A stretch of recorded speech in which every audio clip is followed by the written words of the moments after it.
Welcome to the Hamumu Halloween Home Horror Hoedown, the podcast where we watch scary movies so you don't have to. From award-winning to completely unknown, we take them all way too seriously. I'm your host, Mike Hommel. And I'm your host, Solange Hommel.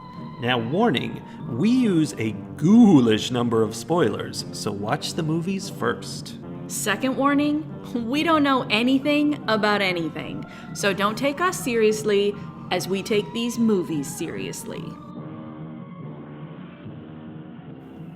Today's film is deep. Deep as the ocean is blue. Except that they were neither anywhere near the ocean, nor was any of the water in this movie blue. Was there water in this movie? Yeah, it was red. Red water? Yes, they went into Are you thinking of blood?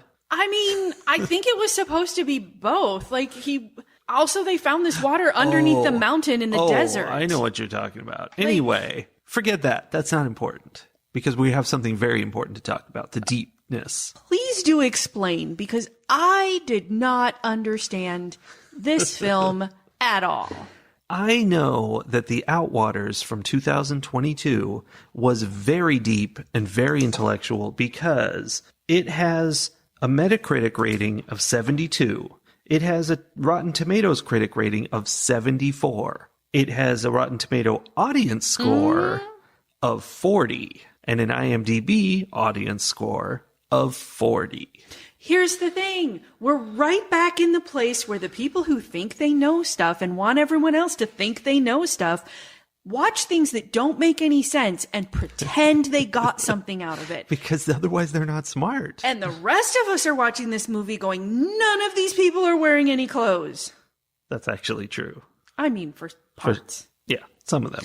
I'm sure that there was something intended, but it was seriously lacking in getting it across. Well, that's the thing is I think there was definitely something intended. Like all of it, I think, spoke to a specific idea that the creator had in mind. And he was like, this is what we're doing. And how do we get that across to the audience as vaguely as possible? And all that is dandy and fine, except that he decided to film it all through a pinhole.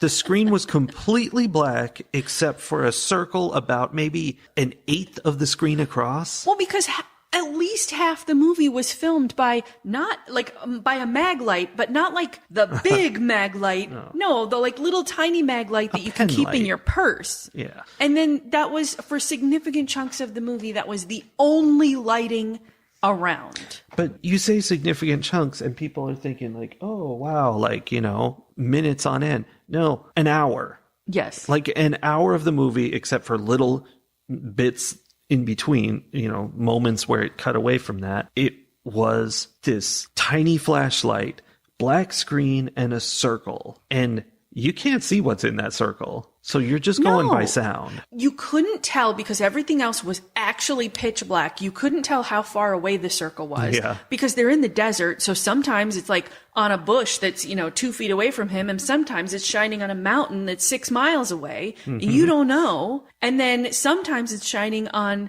the abstract monster face of some being that's out there in the wilderness somewhere between that mountain and that bush. And you don't know where. Some sort of cosmic horror, you could say. Yes. I mean, there was one point in this movie where there was a monster and it was... Okay, here's the thing. This movie, The Outwaters, feels like someone went out to the desert with some friends, had a bad trip, and then came home and was like, you know what? I'm going to make a movie about that. That would make a great movie. And then they tried to translate it into a movie, and maybe it is saying exactly what they wanted to say, exactly what they got out of their bad desert drug trip. But I didn't go on their bad desert drug trip with them. So it's like listening to someone describe their dream to me. Very much like that. I'm sure it was very meaningful and felt something to you, but it looks like gobbledygook to me. But that's the thing is if it had been that, if it had been just showing the weird images and ideas of his bad drug trip, that would have been something. Because we have the bad drug trip, but you can't see it. So it's like, you don't even get the bad drug trip. You just have black. And you're like, I guess there was a monster there. Right. I'm going to assume. Well, it's possible that whoever was, directing this was like, oh, they're going to get more out of the flashes, because you were supposed to see things. Like, you would see the light would pass over the monster, or it would pass over one of the other people, or it would show you something where I'm like, I'm pretty sure I was supposed to understand that in some way. I was supposed to, yeah. But it was so small. It was so hard to interpret because of the depth perception being thrown off and all of that I'm like, I have no idea what I just saw. Like, I saw some red maybe, and like a shape, but my brain can't interpret any of that. It was totally uninterpretable. I mean, I'm sure you could like frame by frame it and figure out what's going on, but it was just, I'm going to say it was a complete failure as a film.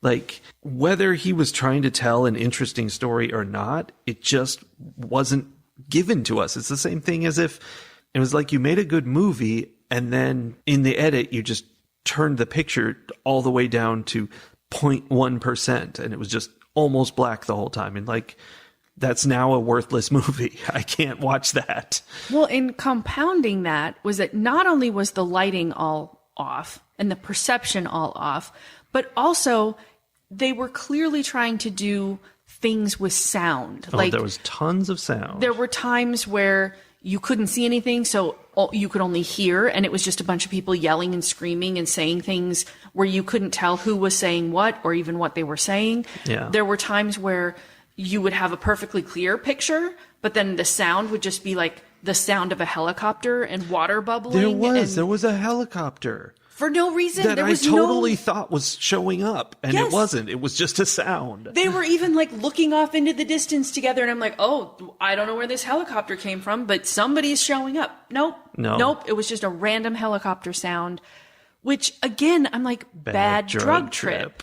Like, for 3 hours of his trip, he was out there just hearing his heart pounding in his head, and that, like, Yeah. And then the bubbly water noises. Mm-hmm. Clearly that was meant to mean That something. feels like it meant something. They're in the desert. They're hearing water. I mean, I don't know. And that's where I think, like, he may have had something very clever he wanted to give us, but by wrapping it up in all of this impossibility, covering it with Vaseline and gauze, there's nothing there for us. and then the insane icing on this already insane cake is that then there's some kind of time loop happening, because he sees them all arrive again after all of his friends have been murdered, and he's been out in the desert running away from the snake tentacle things. Mm-hmm. And now all of a sudden he's watching them all walk across the desert just like they did the first day. But they can't hear him. He can't communicate. There's nothing he can do. He's just watching. Like, what? Was it a time thing? Was he hallucinating that? When this movie started, the very first thing in this whole movie is a shot of each of the characters, like a picture of them from the movie, and like text about them, their name, their birthday, whatever. And it's like, these people are missing. Mm-hmm. And over that is playing sounds. Mm-hmm. And the sounds that are playing, the sounds are weird. Like it's them screaming and being upset, but it's like distorted. So you're like, oh, there's some sort of phenomena happening. Wait, wasn't it a 911 call? Wasn't it the woman who was like, are you okay? You need to tell me. So like they called 911, which they never did. Uh-huh. Right? Unless it did, and this guy was tripping out the whole movie, and that's what was really happening. When all these voices are going, there's one voice, which I think is our main character guy, who says, this already happened. It's okay. It already happened. And that got me hooked. I'm like, oh, this is going to be interesting. And there was, in fact, a time loop, only... Bleh. Or was there no time loop? And like you just said, it was hallucination. He was tripping balls when he was attacking them, murdering his friends. They're calling 911, trying to get help. And he's like, no, it's fine that I'm murdering you. You're already dead. The aliens killed you last night. Yeah, like, this all happened before. That makes sense. But I don't know. And then the other thing is the first like hour of this movie, maybe it's less than that. I don't know. A lot of this movie is kind of that backstory thing where you're supposed to get to know the people and, care about them. And during that, twice there's a huge earthquake. And so it's like they're hanging out at home doing whatever. And this big earthquake happens and it's very like, oh, whoa, what's going on? And that's important. That's good. That also set me up to be like, oh, something's going on. Like the world is ending and people are kind of disregarding it pretty much. In the backstory building, we find out that Robbie is really super close to his mom, but his brother Scott is estranged from her for some reason.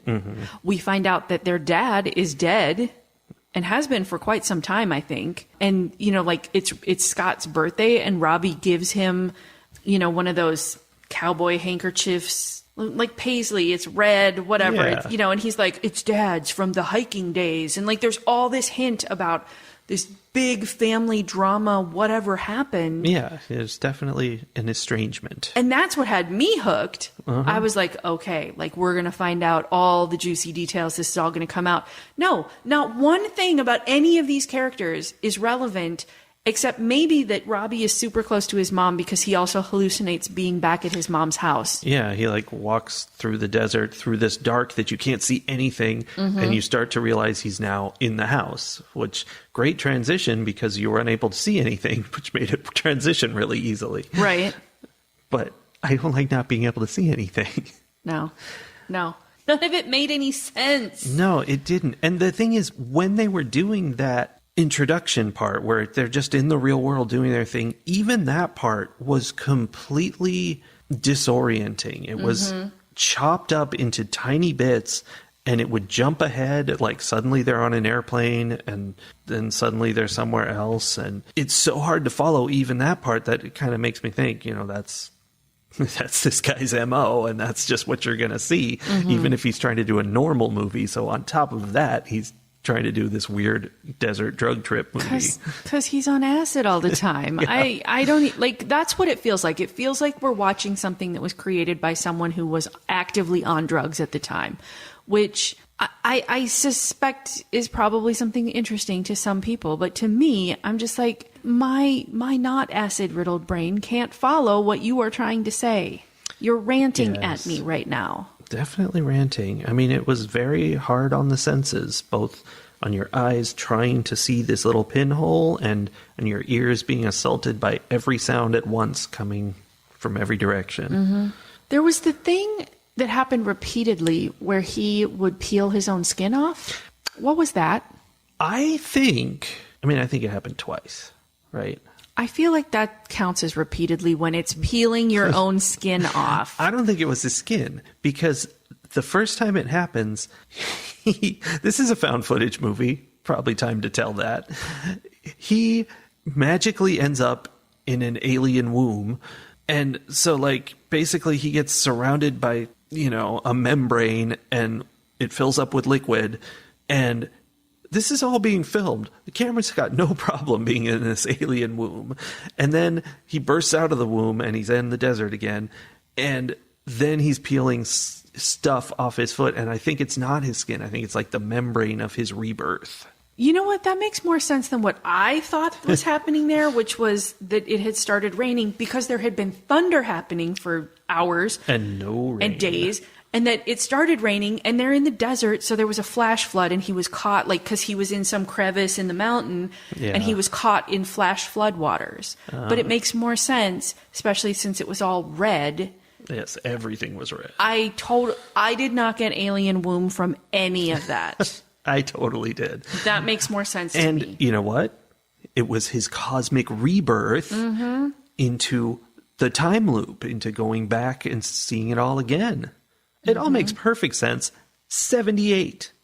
Okay, it all makes perfect sense. Uh-oh. What was going on with the donkeys? That was my favorite thing about this movie was the IMDb review I read of it, where somebody was like, there's all these things going on, blah, blah, blah. It's real deep and interesting. And there were the donkeys. I'm sure the donkeys meant something, which is exactly what I think about the donkeys. Yeah. Only I'm not so sure they meant something. They were just hanging out, staring at them, and they came back 2 or 3 times. And they Yeah. were just donkeys. Okay, when I look at all the things and I think about all the pieces, I can go back and create some sort of thing. Like it's the rebirth, it's the discovery of self. The number of times he was like, "Who am I? Who am I? I am me." All of that. Yes. The Such a drug trip. yes, the apologizing. Like there were so many things where I'm like, okay, this is someone who went out and had some kind of spiritual, mystical experience in the desert. Mm-hmm. And then they tried to take that and turn it into a horror story. Because it was a bad drug trip. Except that, like, 40% of me is like, this guy might have killed his friends in the desert. Like, Yeah. yeah, I don't know. I mean, I guess I could, you can figure it out, but I don't Want to? I don't want to. That is definitely a part of it. And I guess this is where I will always differ from the hoity-toity reviewers and film buffs who are like, but all of this depth and what do the red curtains mean? I'm like, they're just curtains. Like, someone was just making this film and throwing in a bunch of stuff and thinking, you know what, if I just put all this in here, people will think it means something. That's what it feels like to me. That's where I'm torn is, I mean, it doesn't really affect my opinion of the movie, but I do wonder whether he had an overall idea that he was trying to express that, that he could, detail out each of these things and what each of them mean, or if he was just throwing spaghetti at the wall. Yeah. I mean, I suspect he does have, I think that there was an element of, I know what this is. It probably wasn't just spaghetti, but that's how it feels to me. Which, I mean, this is just my sensibility when it comes to art. I feel the same way about poetry. I feel the same way about short stories. I feel the same way about paintings. Like, I would much rather look at an impressionist painting than a cubist painting, right? Like, Sure. I like my art to be somewhere, like to have some framework that I can approach it from, rather than just being this randomness out in front of me that I have to completely interpret on my own. Yeah. That's just not my thing. Definitely unapproachable is accurate for this movie. And I guess I can see why some people do like that. It's just not me. Yeah. Everybody in this movie got absolutely covered head to toe in blood. Mm-hmm. All at once, pretty much. Mm-hmm. And I never found out where that blood came from. They were just all covered in red. Well, I think a lot of them, it was their own blood, because either Robbie or some guy, or maybe Robbie from the past or the future, had found the axe and was axe murdering all of those people. But they were alive. They were fine. They were just covered in blood. I don't think they were fine. I Were think they were. ghosts? No, I think they were bleeding out. I think they were, I think they had been axe attacked and were not dead yet, And then eventually he finds them and all their heads are on a stick. Yeah, that did happen. Yeah, the movie kind of changed there at the end where you could finally see things again. Mm-hmm. It was daytime and things got more clear but made less sense. Well, so we find the heads on the sticks. It's all his friends, which again, I think the horror part of it, the fictionalized part of it is, what if I had a bad trip out in the desert and instead of it just being a bad trip, what if I actually did murder all of my friends? Sure. This is what I woke up to. And so then he finds a shark tooth. Yeah, there's a shark in the tooth desert. On the desert floor. And he uses it to both castrate and eviscerate himself. Yeah. And then the dramatic twist ending of the film is that while eviscerated and holding onto his intestines, he stumbles across the desert and raises his hands to the sky. And that's how it ends. Yeah. Because that makes sense. I guess. But there's also bits in there during the dark insanity part where some of the other characters are acting really weird. They're all covered in blood because that's how they are now. Mm-hmm. And one of them was doing a Hellraiser thing of I'm enjoying you being in pain and it's real cool. And she was excited about him having pain and blood. And that was weird because she wasn't like that. I don't know what was going on. Mm-hmm. And another one was running away from him, but kind of taunting him. I don't even know. Right, where she was clearly disappearing into the distance much faster than you actually could as she like jogged away from him. Yeah. Yeah. I don't know. I'm sure it's all very intelligent. Here's what I'm sure of. I'm sure it thinks it's all very intelligent. Yeah, that's what critics like.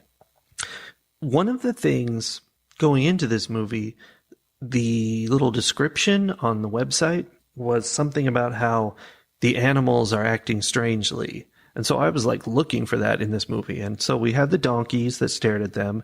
And then we had a close-up of a bunch of ants crawling around, which seemed pretty normal to me. Ants will do that. And at some point there was a grasshopper. I wrote that in my notes. I don't know what it did. And were those supposed to be actual snakes? Were they not alien tentacles? They had to be alien tentacles because they were hissing and stuff. Snakes hiss, right? They didn't hiss the way snakes hiss. They hissed the way aliens hiss. Yeah. Well, I mean, that's what I thought too, but I was like, maybe I was wrong. Because I kept trying. I really desperately wanted something to explain what was going on. Me too. Yeah. That's why we're not the audience for this movie. I also noticed that there were all of these animals. There were a lot of close-ups. Somebody was really getting into all the interesting visual things that you could get and sound things. Like I think all of the sound in the film was probably something that they recorded while they were out in this desert area. Probably. You know, helicopter going overhead, the thunder happening. Like, we'll use that even though we don't have a helicopter. Right? And I think someone just went around taking a lot of pictures of like, what if I look at this sand really close up? Now, what if I look at it really far away? Now, what if I turn it upside down? They did that a lot. What if we go inside this crevice in the rock and look into the rock and look out of the rock? And what if I stick the microphone into the mountain? Probably there will be a choral song singing in there. Like, probably. It was just... So you're saying they did record that sound? I mean, it's possible that sound is some sound that they actually recorded in the desert and then did things to, because they clearly, like, manipulated the sound a lot. Yeah. So, like, I mean, I guess it's interesting to figure out, here are all the things we got from this space, and how can we put them all together in this surreal way? Because one of the things I did think watching it is like, oh, I bet being out in this desert where it is pitch black when the sun goes down and it's not hospitable to humans, like, I bet that is kind of a surreal experience. And things happen, and like thunder happens, and you think the world is ending because it sounds so different than it would in the city or, you know, whatever. So it captured that. But also, I'm just like, I don't know, make it make sense. Well, I don't think we can do that. Major epilepsy warning for this movie. Just constant flickering lights. Beware.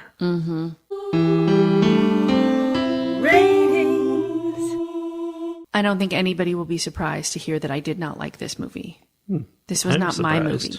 I am aware enough of my own kind of plebeian tendencies to recognize that that doesn't mean this wasn't a good movie.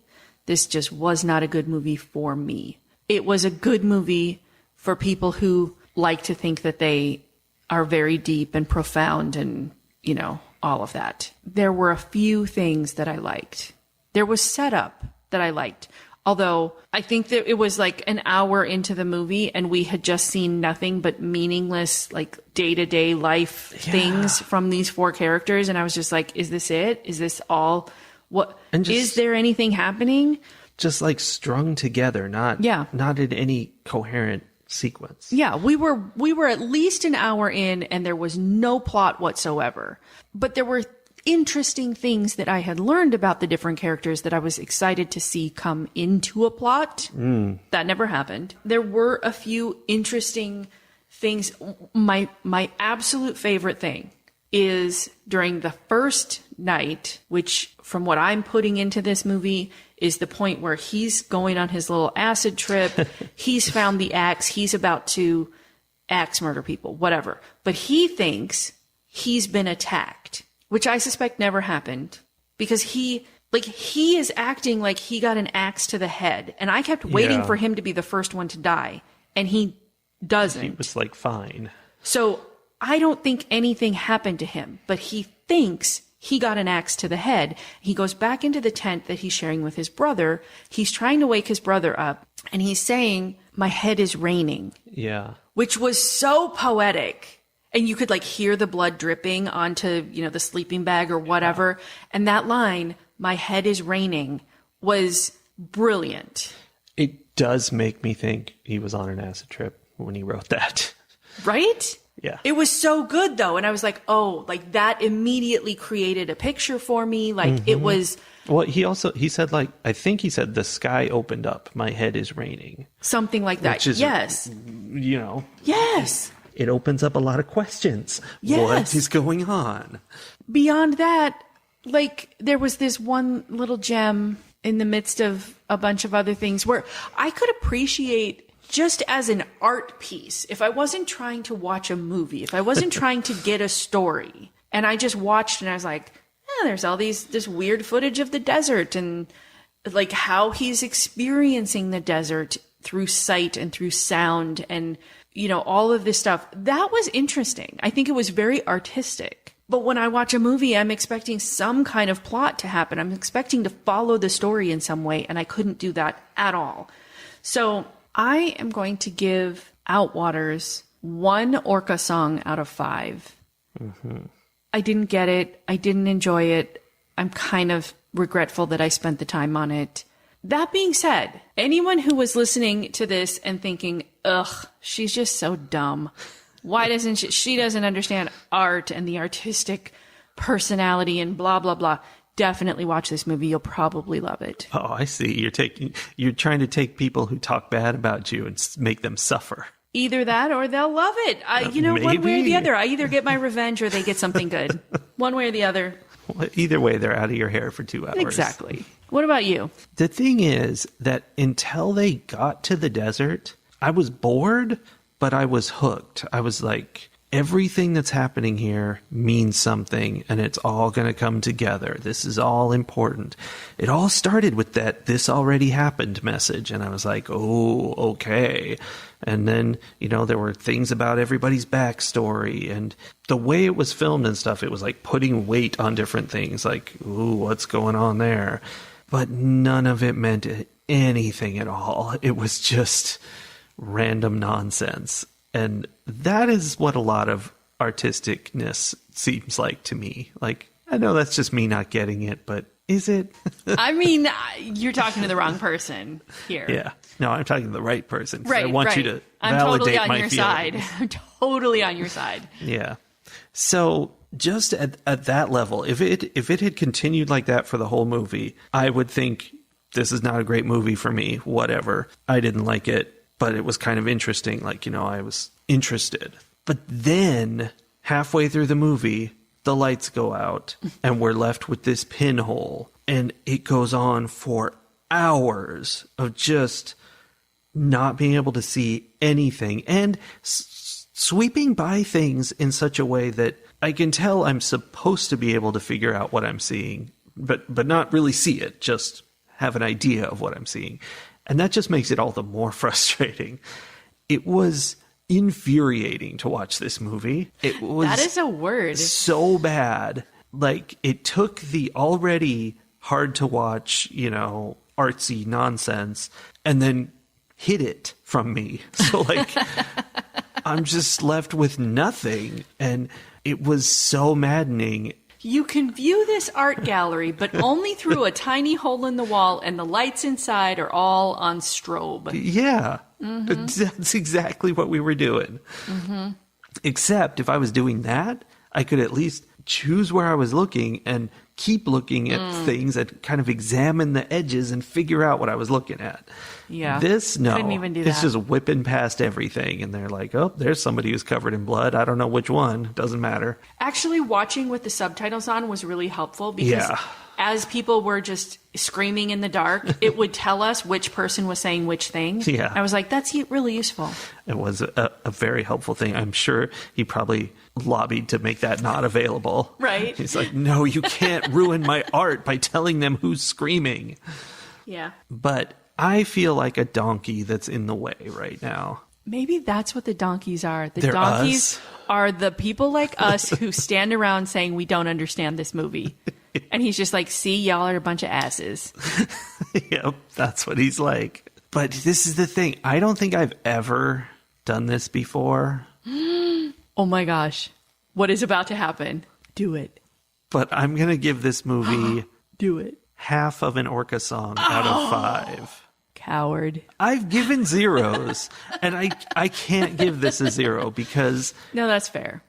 I see that it tried, I think. Yeah. I mean, it's totally possible that this is one of those people who's like trying to sneak into the art scene by just throwing some junk together and going, hey, look at me, I'm a famous artist, give me $1 million. Either that or he's on acid all the time and like he's living in a different world than we are. This is what he sees. But anyway, I'm going to assume that this is an art piece, but I am not willing to give it the credit for being an art piece because of that pinhole.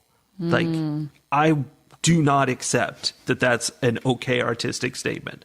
That's just trash to make it hard on people. Wow. But it's still not a 0. Okay.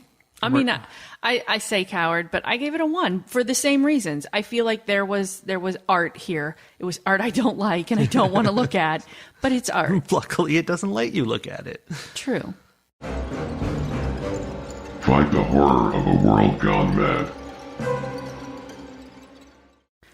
I don't have a tip so much as, again, sort of like I did last week, I just have a political connection to this movie. There's a lot going on in the news these days about certain political figures who are running around, hacking things up with axes, and then turning around and going, someone's attacking us with an axe. Yeah, I've seen that, yes. And I feel equally as impatient and annoyed with that behavior as I do with this movie. And I am very much looking forward to hopefully seeing some of these axe murderers ousted from office because we're no longer buying the, someone attacked us with an axe. No, don't look at that axe in my hand behind my back. Look over there. That person probably has an axe. It's probably their fault. Yeah. So that was just the political connection I saw with this movie. No tip other than please make sure you are registered to vote. Make sure you go vote every time you can.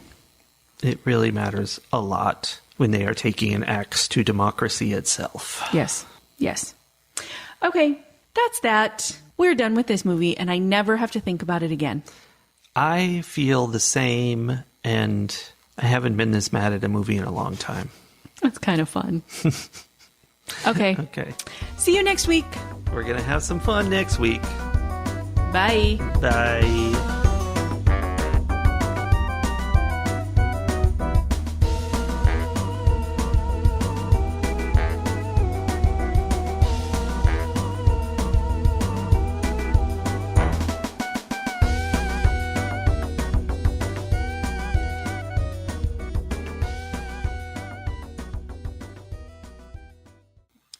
Well, okay. If Google is telling me I can get there in 9 hours and 8 minutes, it must be a real place. That's a good point. Yeah.